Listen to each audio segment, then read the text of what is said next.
하나님 말씀은 누가복음 7장 18절에서 35절입니다. 누가복음 7장 18절에서 35절까지 말씀 번갈아 가면서 읽습니다. 제가 먼저 읽겠습니다.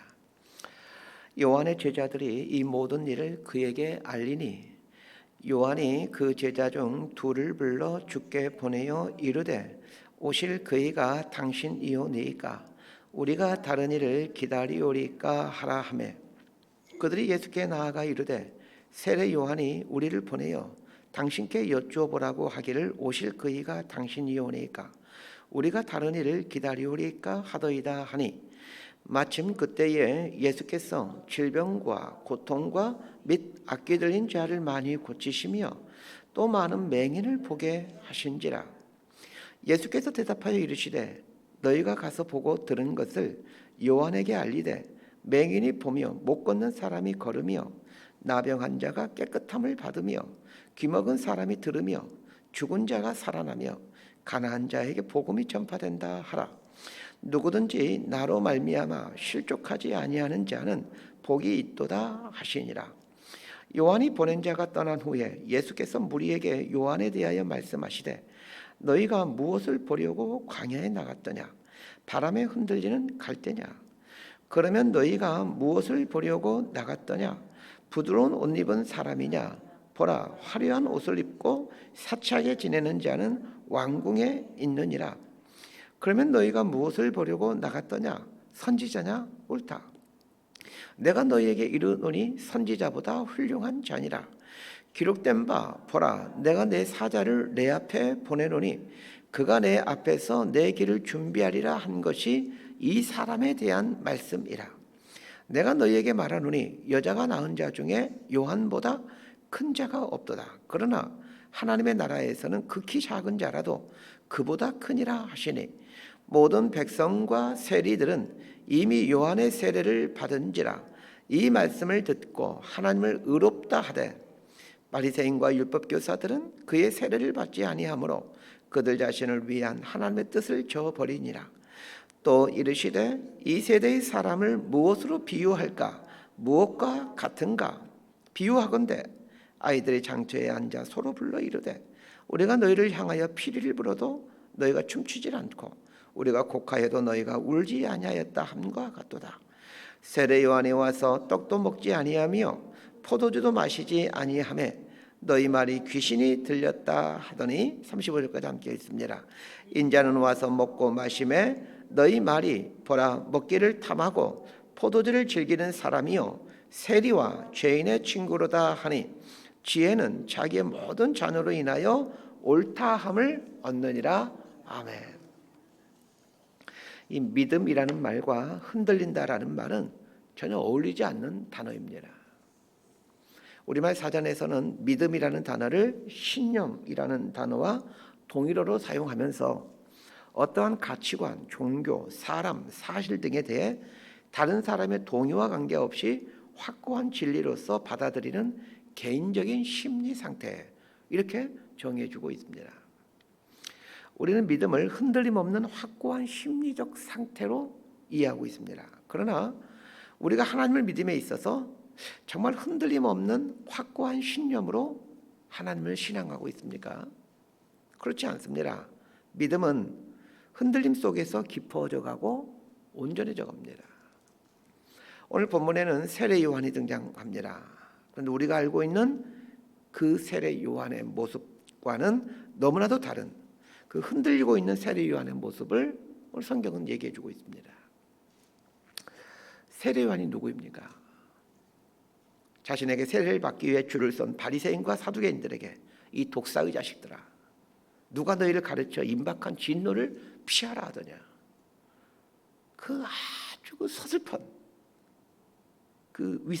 이 말로 위선적인 종교지를 향해서 그 격한 말을 쏟아냈던 사람이 세례 요한입니다.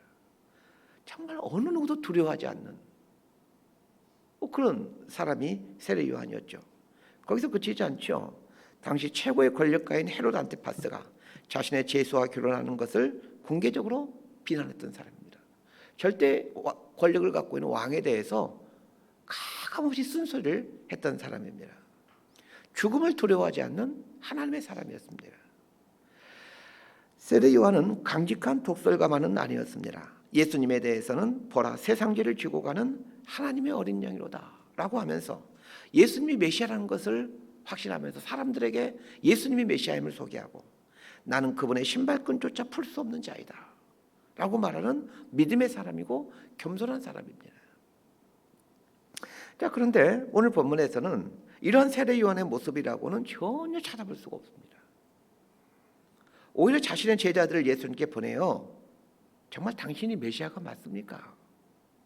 우리가 다른 메시아를 기다려야 됩니까? 이렇게 질문하는 예수님에 대해서 흔들리는 이 모습을 보여주고 있습니다. 이에 대해서 예수님은 누구든지 나로 말미암아 실족하지 아니하는 자는 복이 있도다라는 말로 이 세례 요한이 던진 질문에 답변하고 있습니다. 이런 걸로 봐서 세례 요한은 지금 예수님에 대해서 그의 믿음이 흔들리고 있다는 것을 알게 됩니다. 자, 18절과 19절 말씀을 함께 읽습니다. 시작. 요한의 제자들이 이 모든 일을 그에게 알리니 요한이 그 제자 중 둘을 불러 주께 보내어 이르되 오실 그이가 당신이오니이까 우리가 다른 일을 기다리오리까 하라 하매. 세례 요한이 자신의 제자들 예수님께 보냅니다. 세례 요한이 예수님께 직접 오지 않고 제자들 보냈던 이유는 지금 세례 요한이 감옥에 있기 때문에 그렇습니다. 세례 요한이 제자들을 예수님께 보내요. 오실 그이가 당신입니까? 아니면 우리가 다른 일을 기다려야 합니까?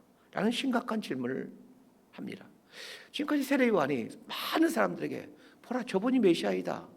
저분이 하나님의 어린 양이다. 이렇게까지 해놓고는 지금 와서 예수님께 뭐라고 말합니까? 오실 그이가 당신이 맞습니까? 이렇게 질문을 하는 겁니다. 예수님을 향해 굳건한 믿음을 갖고 있던 세례 요한이 왜 예수님을 향한 이런 회의가 들었던 것일까요?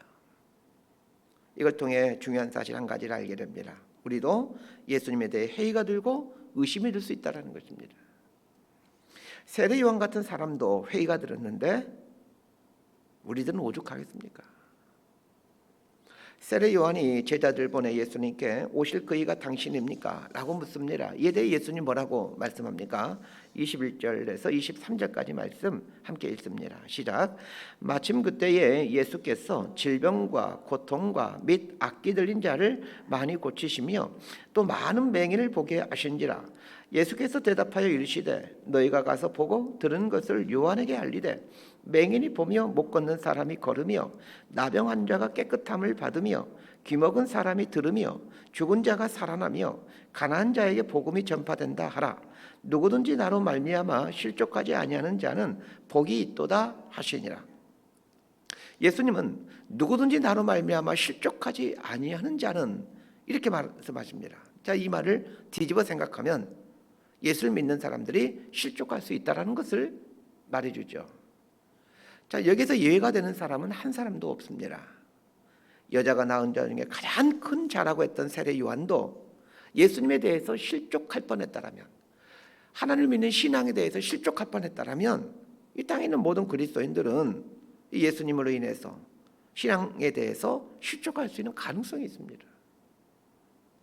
왜 예수님에 대해서 실족하게 되는 것입니까? 내가 생각하는 대로 예수님이 하지 않을 것이기 때문입니다. 여러분, 왜 우리가 신앙에 대해서 실족하고 회의가 드는지 아십니까? 하나님이 내가 원하는 대로 하지 않습니다. 하나님은 내가 원하는 대로 하는 분이 아니십니다. 내 생각을 뛰어넘는 분이기 때문에 종종 우리를 실족시키곤 하는 것입니다. 이 실족하다는 헬라 단어가 스칸달리조라는 단어입니다. 이것의 원형이 스칸달로라는 단어인데, 자, 이 스칸달로라는 말에서 영어 단어 스캔달이 나왔습니다.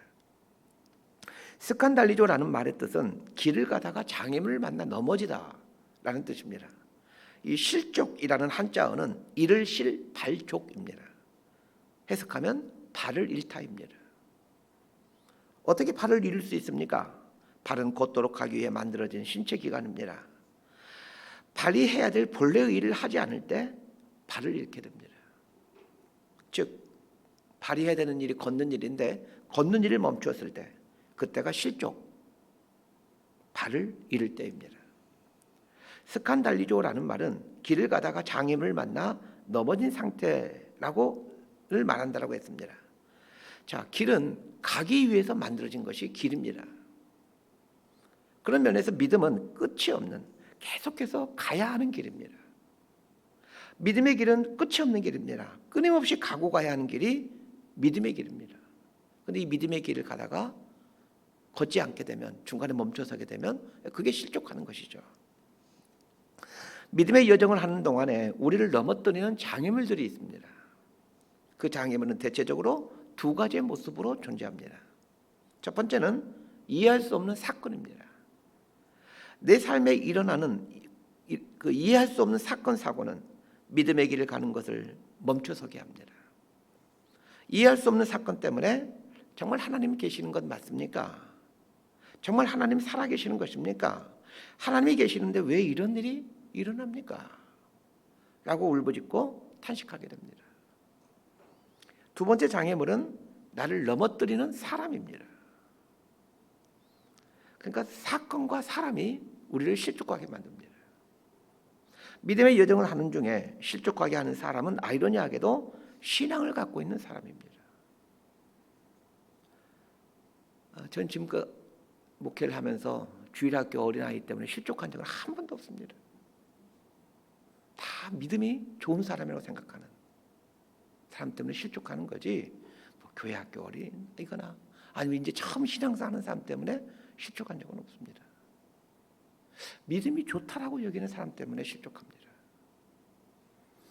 신앙이 없는 사람이나 연약한 사람이 저지른 범죄는 나를 넘어뜨리는 장애물이 될 수가 없습니다. 그러나 믿음의 사람이라고 여겨지는 사람이 저지르게 된 범죄는 믿음의 여정을 하는 우리에게 큰 장애물이 되어 나를 넘어뜨리곤 합니다. 감당하기 어렵고 해석이 안 되는 사건 사고 앞에서 신앙의 흔들림을 경험합니다. 종교 지도자의 탈선을 보면서 신앙의 흔들림을 경험합니다. 그러나 흔들려야만 하지, 넘어져서 가던 길을 중단하고 계속해서 걸어가야 되는 발을 잃어서는 안 됩니다. 신앙의 뿌리가 흔들릴 때 믿음의 지경이 넓어지고 깊어지게 됩니다. 참 신앙의 아이러니입니다. 마치 세찬 바람에 나무의 뿌리가 깊어져 가고 그 굵어지는 것처럼 말입니다. 자, 24절 말씀 함께 보도록 합니다. 시작. 요한이 보낸 자가 떠난 후에 예수께서 무리에게 요한에 대하여 말씀하시되 너희가 무엇을 보려고 광야에 나갔더냐? 바람에 흔들리는 갈대냐? 세례 요한의 제자들이 요한에게 돌아간 후 예수님이 군중들에게 너희가 뭘 보려고 광야에 나갔더냐? 바람에 흔들리는 갈대냐? 이런 질문을 합니다. 좀 질문이 좀 어렵죠. 자, 이 질문의 내용과 의도를 알아야 이 말씀이 이해가 됩니다. 자, 지금 세례 요한의 제자들이 누구에게 돌아갔습니까? 자신의 스승인 세례 요한에게 돌아갔습니다. 세례 요한과 아주 밀접한 연관을 맺고 있는 장소가 광야입니다. 세례 요한의 별명은 광야의 사람이죠. 자, 마태복음 3장 1절 제가 읽어드립니다. 그때 세례 요한이 이르러 유대 광야에서 전파하여 말하되, 세례 요한의 삶의 거주지는 광야였습니다. 세례 요한은 어려서부터 광야에서 자랐고 성인이 되어서는 광야에서 설교를 하였습니다. 세례 요한은 그야말로 광야의 사람입니다. 예수님 주변에 있던 군중들도 한두 번은 다 세례 요한을 보기 위해 그 광야에 나갔던 사람들입니다. 세례 요한에 나아가서 세례를 받았던 사람들입니다. 예수님께서 군중들에게 말씀하신 너희가 무엇을 보려고 광야에 나갔더냐? 라는 말의 뜻은 너희가 무슨 목적을 갖고 무슨 생각을 갖고 세례 요한이 있는 광야로 갔느냐? 세례 요한을 만나러 간 목적이 무엇이냐? 이런 뜻입니다. 자, 그러면 바람에 흔들리는 갈대냐라는 말은 무슨 뜻이겠습니까? 지금 세례 요한이 감옥에 있으면서 신앙에 대해서, 예수님에 대해서 흔들리고 있는데, 이렇게 흔들리고 있는 세례 요한을 보기 위해 너희들이 광야에 나갔던 것이냐? 이렇게 묻고 있는 겁니다. 감옥 안에서 예수님에 대한 심각한 회의를 갖고 있는 세례 요한을 예수님은 바람에 흔들리는 갈대라고 표현하고 있습니다. 예수님이 하신 질문, 너희가 뭘 보려고 광야에 나갔더냐? 바람에 흔들린 갈대냐? 라는 이 질문에 대한 답은 당연히 아니요입니다. 이스라엘 사람들 중 세례 요한이 흔들리는 갈대라고 생각해 본 사람은 한 사람도 없습니다. 세례 요한은 언제나 이스라엘 백성들에게 아주 굳건한, 정말 그 단단한 하나님의 사람으로 각인되어 있습니다. 그럼에도 불구하고 지금 세례 요한은 흔들리는 갈대처럼 지금 흔들리고 있다는 걸 말해줍니다. 세례 요한이 비록 지금 감옥 안에 있으면서 흔들리고 있지만 그 흔들리는 모습은 세례 요한의 본래의 모습이 아니니 실망하지 말아라 라는 뜻입니다. 자, 25절과 26절 말씀 함께 읽겠습니다. 시작. 그러면 너희가 뭘 보려고 나갔더냐? 부드러운 옷 입은 사람이냐? 보라, 화려한 옷을 입고 사치하게 지내는 자는 왕궁에 있느니라. 그러면 너희가 뭘 보려고 나갔더냐? 선지자냐? 옳다. 내가 너희에게 이르노니 선지자보다도 훌륭한 자니라. 광야에 있는 세례 요한을 보러 가고자 했을 때 부드러운 옷을 입고 있을 세례 요한을 기대하고 갔던 사람은 한 사람도 없습니다. 세례 요한이 광야에 있는데, 야, 우리 세례 요한이 얼마나 비싼 비단 옷을 입고 있는지 한번 보러 가보자, 이렇게 생각하고 세례 요한을 만나러 갔던 사람은 단 한 사람도 없습니다. 이스라엘 사람들이 그 광야에 있는 세례 요한을 보러 갔던 것은 그에게서 하나님의 말씀을, 살아있는 하나님의 말씀을 듣기 위해서였습니다. 선지자를 보러 갔다라는 말은 진짜 하나님이 해주신 말씀을 듣기 위해서 갔다라는 뜻입니다. 예수님께서 왜 이 말씀을 하시는지 이해가 좀 쉽지 않을 겁니다. 답을 알려드릴게요. 너희가 세례 요한에게 무엇을 기대하고 광야로 갔느냐? 이렇게 질문하므로 너희는 지금 무엇 때문에 나에게 왔느냐? 라는 질문을 지금 던지고 있는 것입니다. 예수님께서 하신 질문의 의도를 깨달아야 오늘 본문 말씀이 이해가 됩니다. 예수님 당시 대부분의 이스라엘 사람들은 한 번쯤은 세례 요한을 보기 위해 광야로 나가봤던 사람들입니다. 예수님은 세례 요한을 보기 위해 광야로 나간 이유가 무엇인지 객관식으로 문제를 내고 있습니다. 1번, 신앙에 대해서 흔들리고 있는 갈대 같은 세례 요한을 보기 위해서. 2번, 사람들에게 유명해져서 좋은 옷 입고 좋은 음식을 먹고 있는 세례 요한을 보기 위해서. 3번, 살아있는 하나님의 생생한 말씀을 듣기 위해서. 몇 번입니까? 당연히 3번이죠. 너무나도 뻔한 답이 보이는 문제를 내신 이유가 무엇입니까? 이게 답하기는 쉽지만 이 질문에 담긴 속뜻은 너희들이 나에게 온 목적이 정말로 하나님의 살아있는 말씀을 듣기 위함이냐? 라는 반어적인 질문을 던지는 것입니다. 우리는 예수님이 내시는 이 질문에 따라 예수를 믿는 사람들에게는 세 가지 유형이 있다는 것을 보게 됩니다. 첫 번째 유형, 예수를 믿지만 세상에도 한 발을 담가 놓음으로 양다리 걸치고 있는, 마치 갈대처럼 이리 흔들리고 저리 흔들고 있는 사람. 두 번째 유형, 이 세상에서 잘 먹고 잘 살기 위해서 예수를 믿는 사람. 세 번째 유형, 예수를 믿고 하나님 말씀에 순종하며 말씀에 따라 천국의 삶을 살아가는 사람. 이렇게 세 유형으로 나눌 수가 있습니다. 제가 여러분에게 질문합니다. 여러분은 몇 번이십니까? 예수 믿는 목적이 무엇입니까? 라는 질문을 던지면 그에 대한 답을 말하려면 누구나 3번이요 라고 말하지만 우리의 삶은 정말 3번이 맞습니까? 말씀 정리합니다. 신앙 여정에는 우리를 실족시킬 만한 사건과 사람들이 부지기수로 존재하고 있습니다. 그러나 이러한 사건과 사람 앞에서 흔들릴지언정 실족하지는 마십시오. 예수님께서 하신 말씀, 실족하지 아니한 자는 복이 있다 라는 말씀처럼 실족하지는 마십시오. 실족한다는 말이 무슨 뜻이었습니까? 발을 잃다, 길을 가는 것을 멈춰서다, 이런 뜻입니다.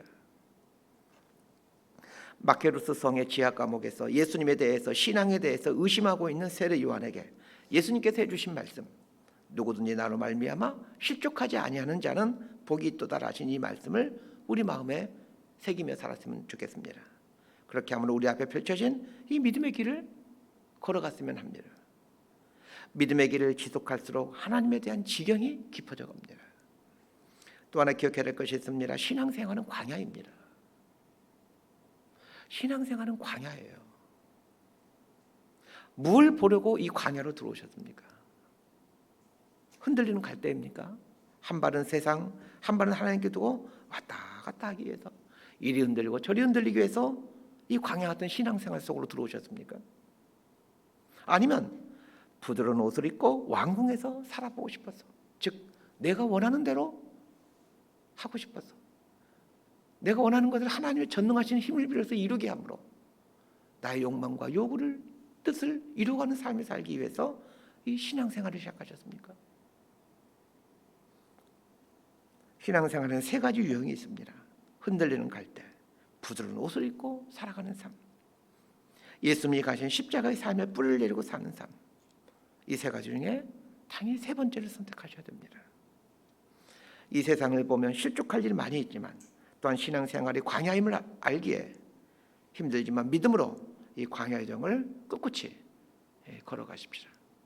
이런 복된 삶을 살아가는 믿음의 순리자들이 될 수 있게 되기를 진심으로 소망하고 축복합니다. 기도하겠습니다. 하나님 아버지, 하나님을 믿는다고 하지만 종종 신앙의 회의, 삶의 회의가 되는 것은 부인할 수가 없습니다. 하나님을 이해해 보려고, 하나님의 눈으로 해석해 보려고 바둥바둥 쳐보지만 그래도 힘이 드는 건 사실입니다. 이해할 수 없지만, 그래서 흔들리지만 주저하지 않지 않고 믿음의 길을 계속 가보려고 합니다. 비바람에 젖으면서 풍파에 흔들리면서 주님이 가신 길을 가보려고 합니다. 바로없기는 우리 안에 이미 형성되어 있는 신앙의 틀로 하나님을 평가하는 어리석음을 갖지 않게 하시고, 이 종교의 감옥에서 우리 영혼을 끄집어내어 하나님을 더 알아가고 체험해가는 겸손한 순리자가 될 수 있도록 인도하여 주옵소서. 나의 자금으로 크신 하나님을 헤아리지 않게 하시고 하나님의 크심을 날마다 내 삶에 받아들여 내 작은 이 그릇을 넓혀가고 깊게 만들어가는, 그래야 신앙의 거목으로 성장해가는 우리 모두가 되게 하여 주옵소서. 예수님 이름으로 기도드리옵나이다. 아멘.